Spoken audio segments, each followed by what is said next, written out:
Hello, today on the Leukopak Lady, we're going to talk about types of cellular starting materials, or CSM, that are collected and used for the manufacture of these engineered allogeneic cell therapies. Leukopaks, both non-mobilized and mobilized, are widely used in cell and gene therapy.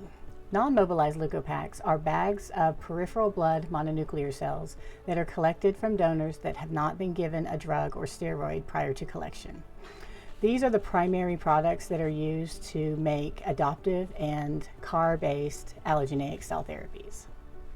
Mobilized leukopaks are rich in hematopoietic or blood stem cells, and they're also collected by apheresis, but the donor is first given a drug called Neupogen to mobilize their blood stem cells into the peripheral blood from the bone marrow. Cord blood is another type of cellular starting material that's widely used in cell and gene therapy. Cord blood is collected from umbilical cord tissue soon after birth. It's rich in blood stem cells and naive immune cells, making cord blood an ideal starting material for certain types of therapies like CAR-NKs. Bone marrow is a CSM that is also really rich in blood stem cells. It's collected by aspiration through the hip bone. Bone marrow is also rich in progenitor cells for mesenchymal stromal cell, or MSC, based therapies. MSCs are widely used in regenerative medicine. They're a type of stem cell that functions in tissue regeneration, wound healing, and immune regulation. MSC progenitors are also found in umbilical cord tissue and placental tissue, which are discard tissues from childbirth.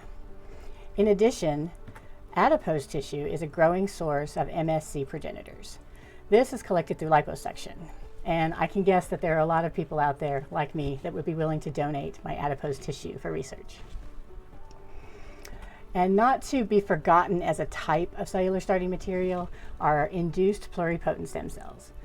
These are a bit unique in that they are manufactured from many different types of CSM.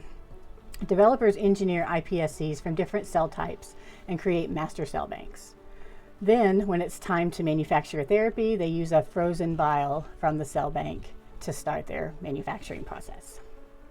On the next episode of the Leukopak Lady, I'm going to compare the procurement and use of healthy donor CSM and iPSC banks for engineered allogeneic cell therapies.